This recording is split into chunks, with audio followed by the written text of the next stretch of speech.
Now, I have taught lessons out of the book of Proverbs, but it has been in a class setting where you have 30 or 40 or 50 minutes to teach in the book of Proverbs. And here we have about 20 minutes or 22 minutes, something like that. I have no idea if this is going to work. So I call this the call of wisdom. The book of Proverbs is a call of wisdom. This call of wisdom for me may last 1 week, or it might last 2 weeks, or it might last 5 weeks. I don't know. I don't know how these lessons are going to work. I don't know if I can make them work, but we're at least going to introduce it this morning. Many, many years ago, I decided that I would write my personal mission statement or my personal purpose statement, asking the question, what was I put here on this earth for? Now, I'd been thinking about that for a while because when I was in my 20s, I was working for Oklahoma State University.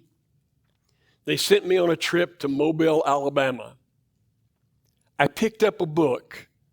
I don't know if it was in the airport. I don't know where it was. I picked up a book called The Magic of Thinking Big by a man named Schwartz. I read that on the plane. I read it when I got there. I reread it at least once and probably twice. And it kind of ignited me in this world of leadership and thinking about life and how to live life.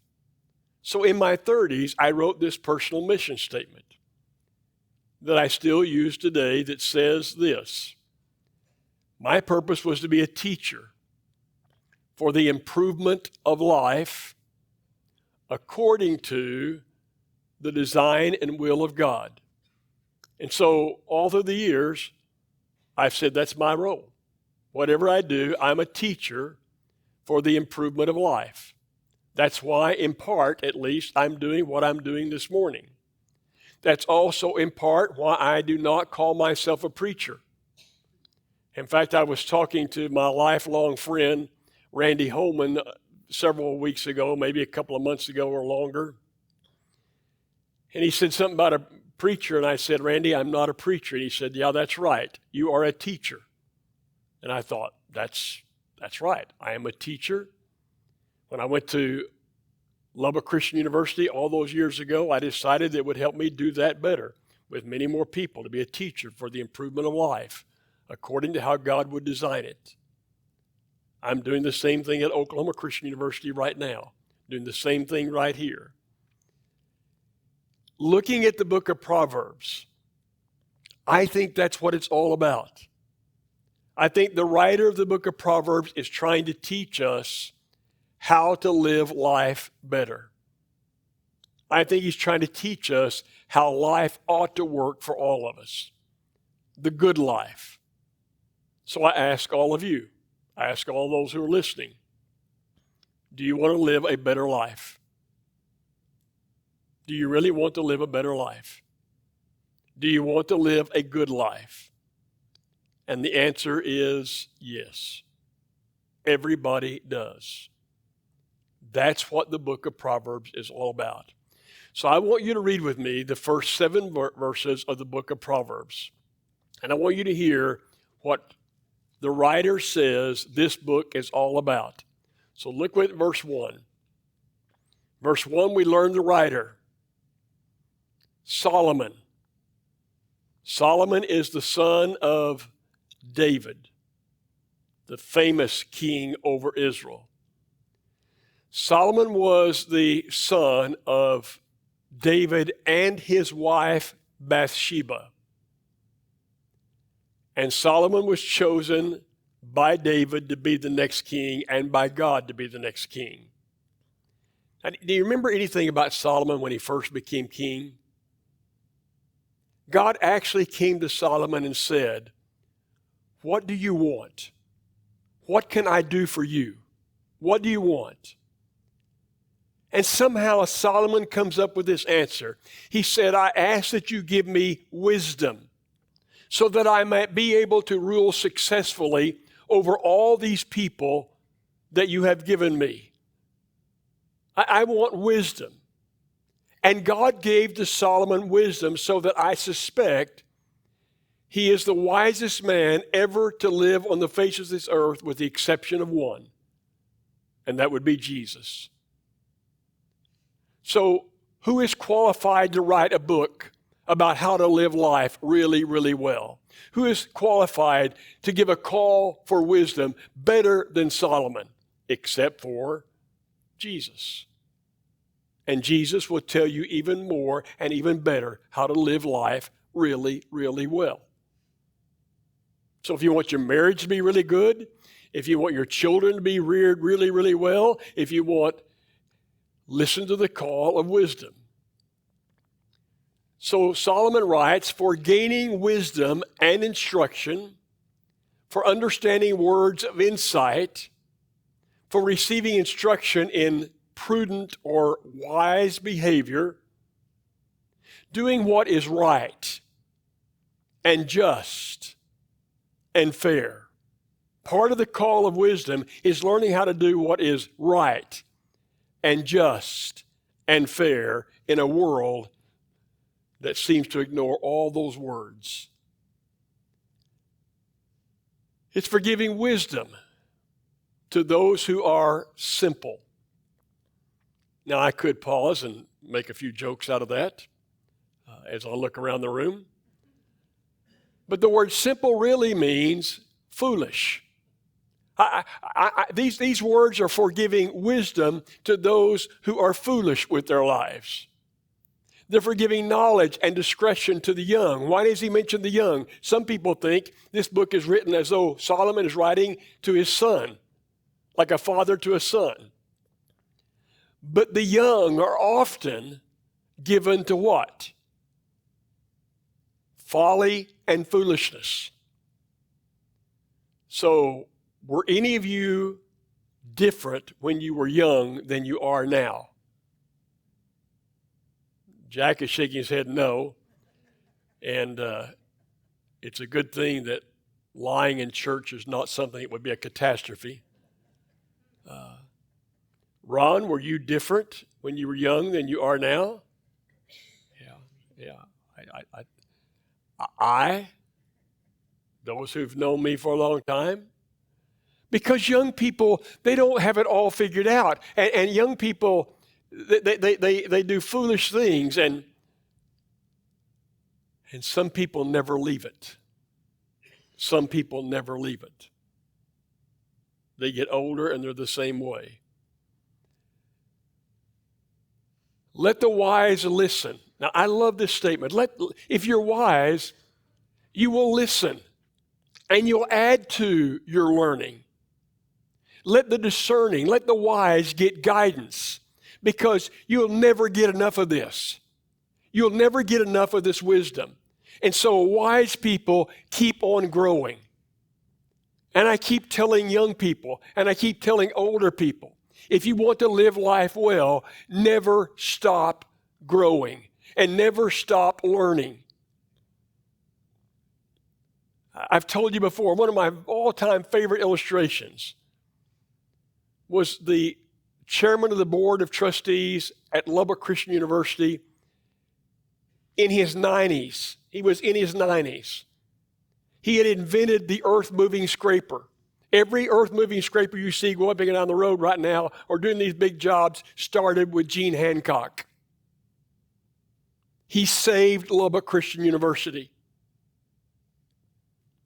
And someone said something about computers and too old to learn. He said, not me.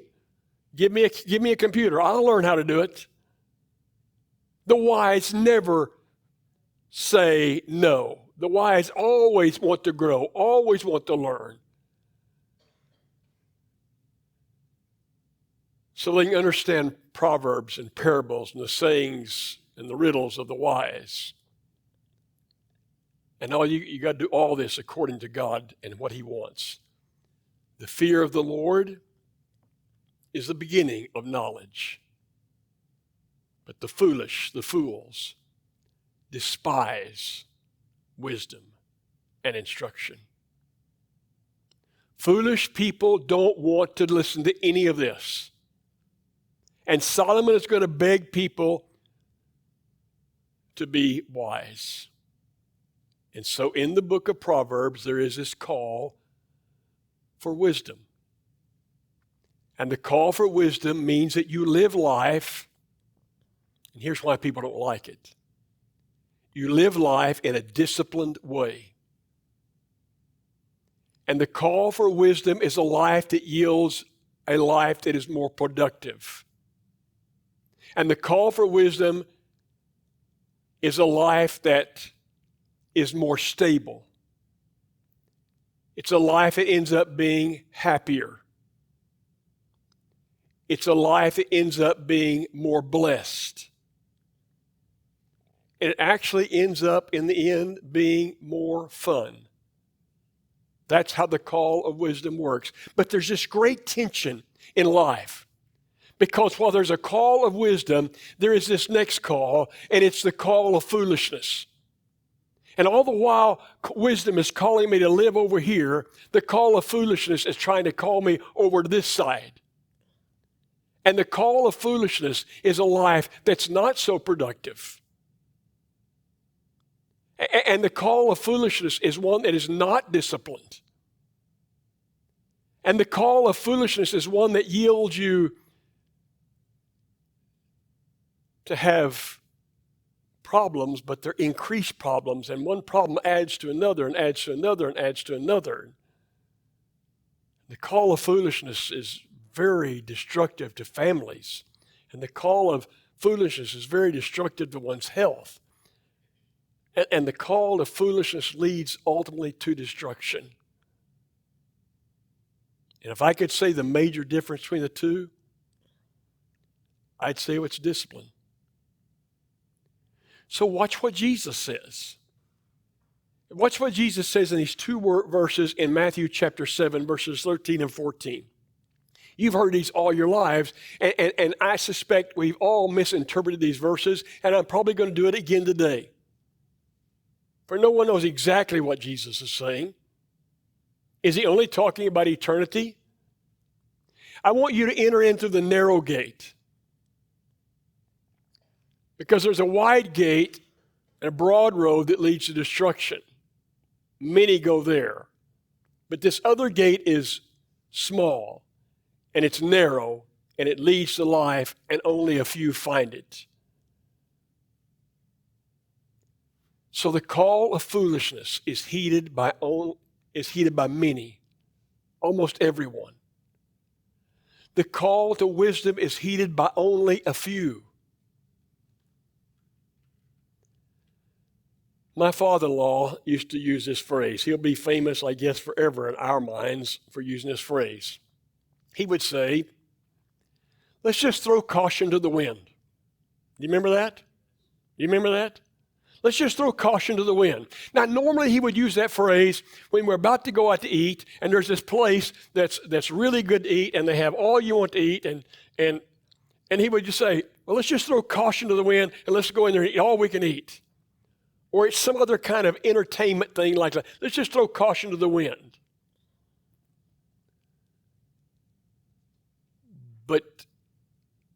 And I, by the way, think that's good. I think once in a while we all ought to do that. And we ought to make life a little more adventurous like that. But if you go through life throwing caution to the wind all the time, you're going to walk a broad road that leads to destruction, and most of the people in this world are going to be on it with you. Because most of the people in this world want to give way to every whim that comes along. Everything that comes along that seems to be fun and pleasing and satisfies the appetite in any way, they're all for it. But the call of wisdom is narrow, and not many people are going to heed the call. So look at how he ends this Matthew chapter 7. Everybody know this one? Everybody know this statement? Jesus is saying people who hear my words and put them into practice is heeding the call of wisdom. Now, I insert those words, but that's what he's saying. If you want to heed the call of wisdom, then you take the words I'm saying and you put them into practice. And if you do that, your life is going to be strong, and it's going to be healthy, and it's going to be good. And I'm going to describe that to you like someone building a house. And it's building a house the right way, on the right foundation, so that when times get tough, it stands. But he continues, everyone who hears these words and doesn't put them into practice, they scoff at them. Now, when you think about that, how many parents have pleaded with their children with words of wisdom, calling them to live a certain kind of way, or calling upon them to avoid a certain type of danger, or calling upon them to do, and how does a young person sometimes act? They don't know what they're talking about.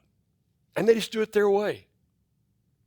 How many of you who are in the school system or who have been in the school system have looked at a young person in high school and you call them to be a little different? You call them to walk a different kind of life. And they do what? They do it differently. And the person who hears these words, Jesus says, and they pay no attention, have just responded to the call of the foolishness. And they're going to have a life, let's just call it this way. It's just really messed up. It's just really messed up. Now, have you ever observed someone's life that is really messed up? Have you? Have you ever observed a family that's just really messed up? Have you ever observed the children who are just really struggling because everything at the house is so messed up?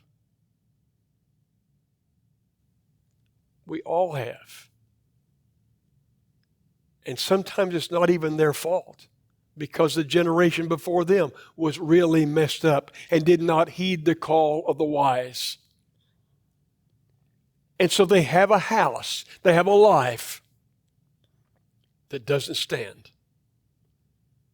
Because for everyone, the wise and foolish both, for everyone, life gets hard. And one group will make it, and one group won't. Now, this tension between wise and foolish, the call of wisdom and the call of foolishness, has been going on since the beginning of time. So go back with me just for a moment to Adam and Eve. They had the ability to live in absolute paradise. They had the opportunity to live with nothing wrong. They had the opportunity to live with eternal health. They didn't have to have a hip replacement.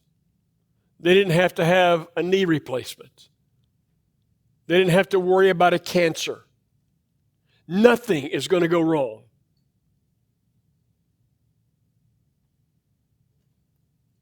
As long as they heed the call of God.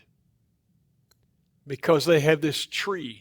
That's the tree of life. They keep going to the tree of life, and they keep eating from the tree of life, and it's absolute perfection.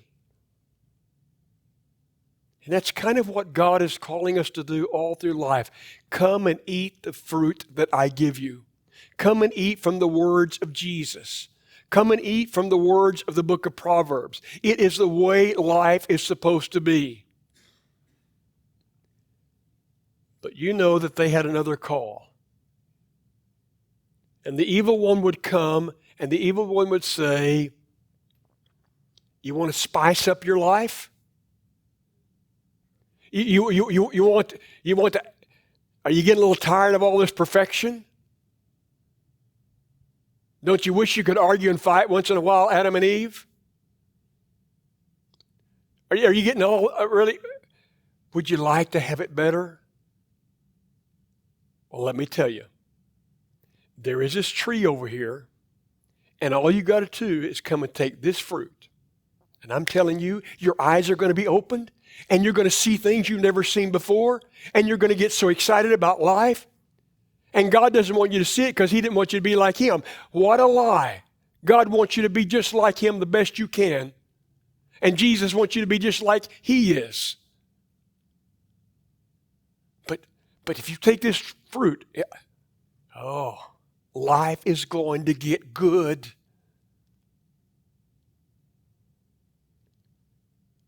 That's the same thing that's been said to me over and over again through my life. That's the same thing that's been said to me over and over again. I've grown up going to church. I didn't always listen. But I've had people call me to wisdom over and over again. But you know what?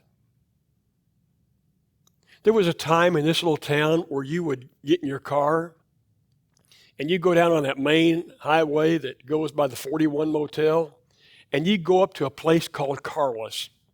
And you would circle Carla's, and you'd go back to the square, you'd circle the square, and you'd do this 100 times a night. I mean, that was the entertainment in Cordell. You might stop and go to the show for a while, but you'd make that main drag. And sometimes the cars were lined up. You could barely get through. And in the midst of all those cars, in the midst of all that going on, there were voices calling you to come with us and do this. And come with this and do this over here. And come and they were strong voices that many of us listen to, only to get ourselves in really big trouble. One night, I'd let Suze off at her house. I made the drag. And a young man who was a year older than me named Minnow. Minnow Spurley. Minnow. Was parked and said, "Get in the car with me." I got in. We spent just a moment driving. Donnie had a bunch of beer in the car. I didn't drink any that night. I'm going to tell everybody, I didn't drink any that night. You know what I woke up to the next morning? You know the news I woke up to the next morning? He was going home to Bessie. Donnie, you may have worked the scene. He ran into a bridge. Susan and I went down and looked at his car. I may have been the last person to ever see him alive. That's what the call of foolishness does. It destroys everything you do. It will even take your life. And that's what the book of Proverbs is all about. Look at this last statement.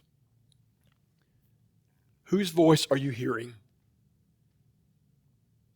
What are you listening to? Whose voice do you want to hear? And what God is going to do through the book of Proverbs, whether this is a one-time lesson or it's a two-time lesson or a three-time lesson, I don't know what it is. What if it's 20? It won't be 20. But the call is going to continue to be, if you want to live life well, if you want the good life, if you want the life that leads you to where God wants you to be, listen to the call of wisdom. If you want to make life a wreck, go the other direction. So whose voice is it going to be? Now it's interesting to me when Solomon writes all this, Jesus will come along later, and Jesus will speak we sing it, the wonderful words of life. We're talking about life eternal, but it's not just that. Jesus, with his words, can fix any problem you've got. Jesus, with his words, can turn any life around. Jesus can take you from being simple, as the book of Proverbs says, to wise. And Jesus can heal all the messes that have been handed down to you for generations. Because his blood will forgive you, and his blood will say, you have a new start and a fresh start, and all you've got to do is start listening to me and trying to walk my way, and life will get better and better and better and better. And so Jesus follows Solomon in the New Testament and becomes even greater and even stronger and does even more by shedding his blood to call us to wisdom and call us to a narrow road that leads to life forever and forever. Whose call are you going to listen to?